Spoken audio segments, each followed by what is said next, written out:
Hello guys, so welcome back.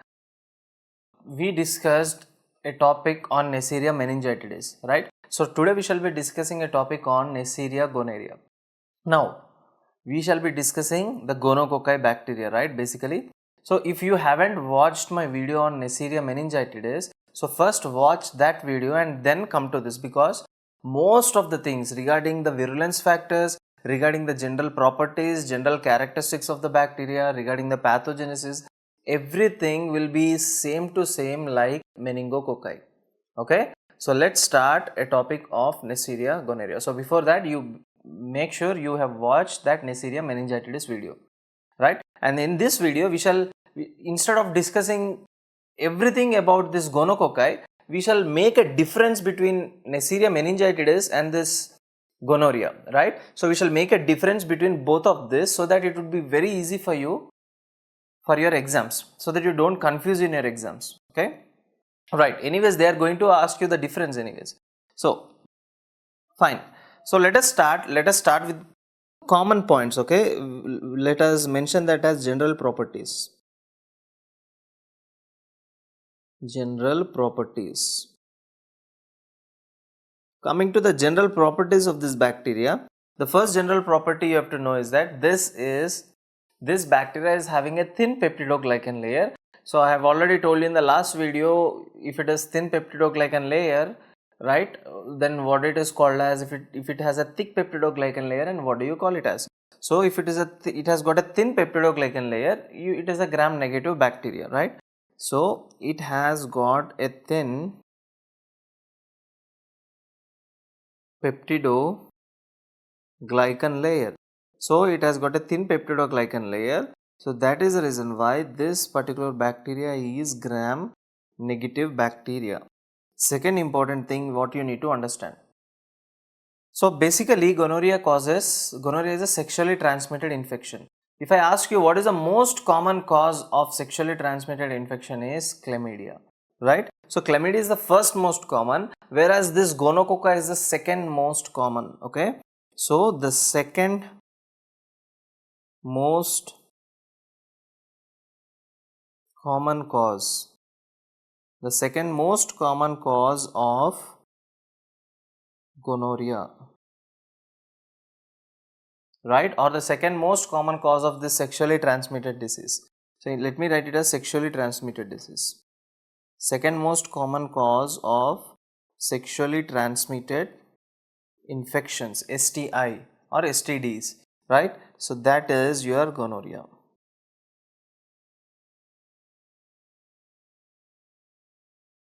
Right? So if I ask you the first most common cause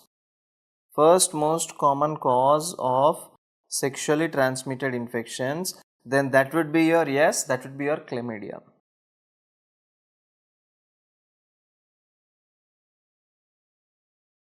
That would be your chlamydia. So this is an important point to remember for your MBBS exams, right? So third important thing is that where does this bacteria infect? Obviously gonorrhea is a sexually transmitted infection, so if it has to infect, it will infect the genital tract. So most common location is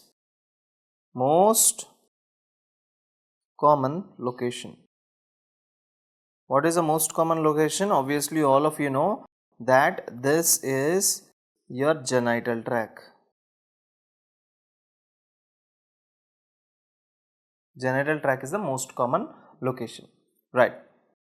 For example, another important thing is that, for example, if one has to get this infection, right? For example, if there is a patient, now let us say he wishes to get this infection, then how is he going to get it? Obviously this is an infection of the genital tract, right? Gonorrhea is an infection of the genital tract. So if there is an unprotected sex, right, so in that case the infection can ascend into the genital tract. So the risk factors are, can I tell unprotected sex is one of the risk factor? Yes. So let us discuss the differences between the meningococci bacteria as well as the gonococci. But before that guys, I have told you, right, I have told you that learning gonococci separately is not necessary, because the entire pathogenesis which you have seen in meningococci is same as you see in case of gonococci. I mean, the same virulence factors. I told you that in meningococci, bacteria has got some virulence factors, right? It has got pili, it has got opacity proteins like OPA, OPC, do you remember, for the tight attachment and all, and it releases endotoxins, I told you. So all these are, and even it releases IgA protease, I told you. So all these are virulence factors. The same virulence factors are also seen in gonococci. Right, so let us make the differences between both of them. So meningococci and gonococci.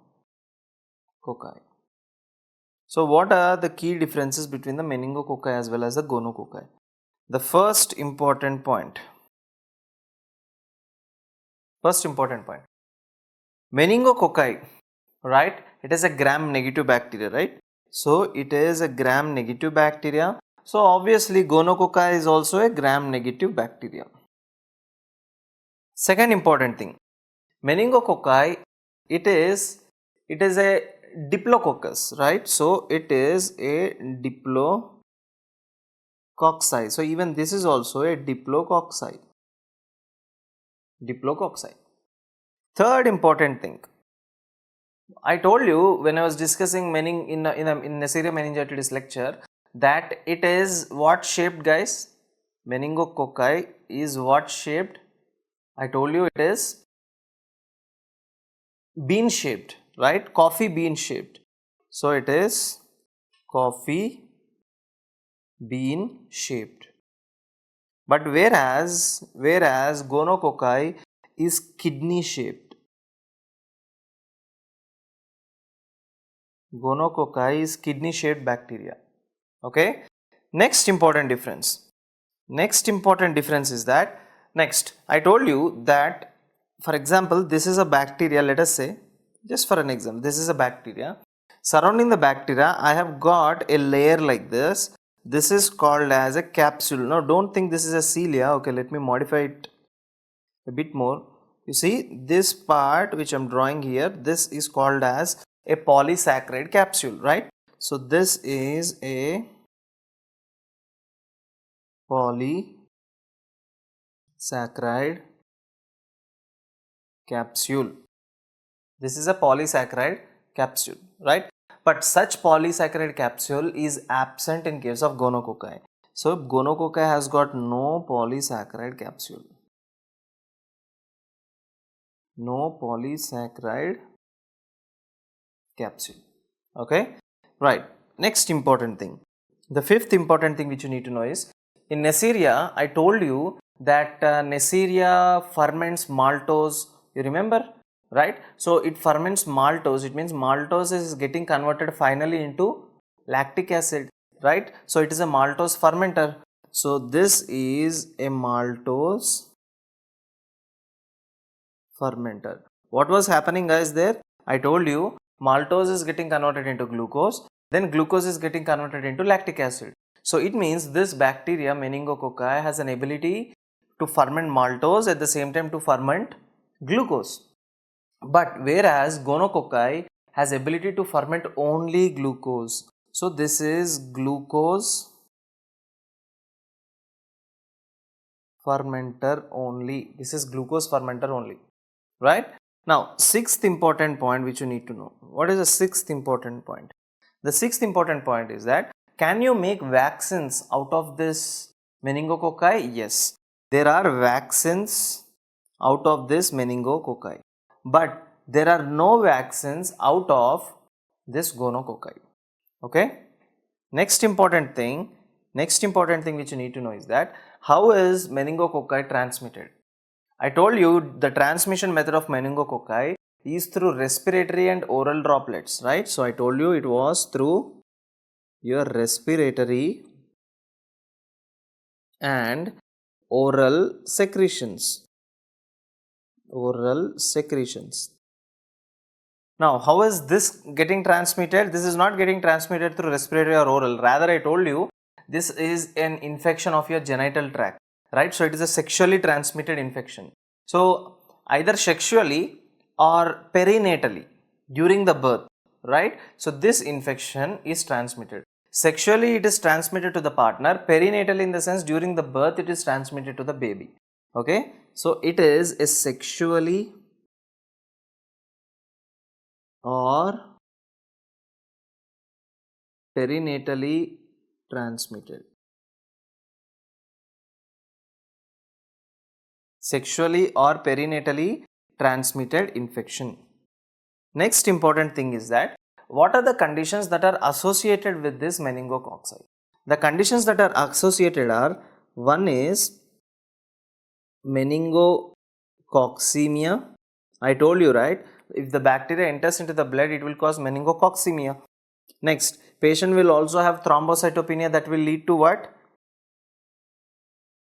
Pectitial hemorrhages. Patient will have pectitial hemorrhages. Not only that, due to this meningococcemia, I mean the endotoxins, the bacteria, they enter into the kidney, right? They infect the kidney and they infect the adrenal gland of the kidney and will shut down the adrenal gland, and this is called as acute adrenal insufficiency. And this acute adrenal insufficiency is also called as Waterhouse syndrome. We discussed it. Waterhouse syndrome. Next, Neisseria meningitidis causes meningitis. Obviously, the first thing you have to discuss is should be meningitis. This is the most important thing. And finally, I told you that in Neisseria meningitis, endotoxin is released and endotoxin will activate your tissue factor, you remember? And tissue factor will cause disseminated intravascular coagulation, that is DIC. So these are some of the important conditions that are associated with meningococci. Now, when it comes to your gonococci, what are the conditions that are associated? All the conditions which you see here are sexual related conditions. For example, let us say patient will have gonorrhea. Gonococci, patient will have gonorrhea, right? Not only gonorrhea, patient will also have septic arthritis. Apart from septic arthritis, next important thing is during the birth, I told you perinatally also if it is transmitted. For example, if mother is having gonorrhea, right? Perinatally, I mean during the birth, from the birth canal as the baby is passing out, the baby gets exposed to that gonorrhea, and the first thing that comes out of the birth canal is the baby's head, right? The fetus head comes out from the vagina. So when the fetus head is coming out of the vagina, the bacteria is pasted on the fetus head, right? As a baby is coming out like this, so obviously all the bacteria is pasted here from the birth canal, from the vaginal region. So when all the bacteria is pasted, the bacteria infects the eyes, leading to conjunctivitis, that is called neonatal conjunctivitis. Okay, so the baby can also have neonatal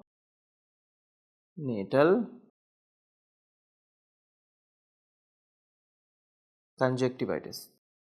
Next, this gonorrhea is infection of the genital tract, I mean the complete pelvic area. So patient can also have PID. PID stands for pelvic inflammatory disease. Pelvic inflammatory disease. Another important disease the patient can have is that Fitz Hugh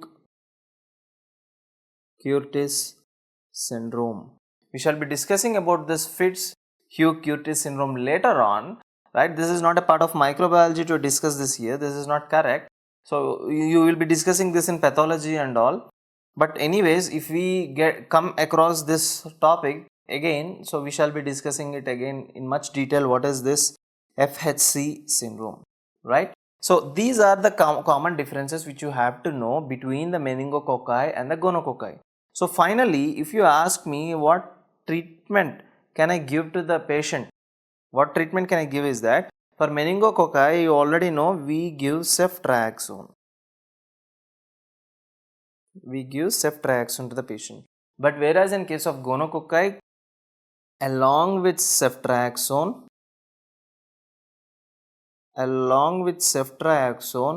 we also give two more things, that is azithromycin or doxycycline. Azithromycin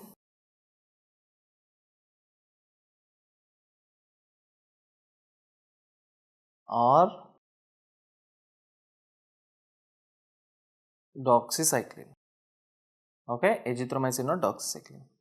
So these are some of the most important differences, guys, which you have to know between the gonococci and the meningococci, and I'm telling you, knowing the differences is just enough regarding this topic. So before watching this topic, one has to definitely know the complete pathogenesis, the complete virulence factor, and the complete things which we have discussed in meningococci, because most of the things between both of them are same, right? So thank you so much, guys.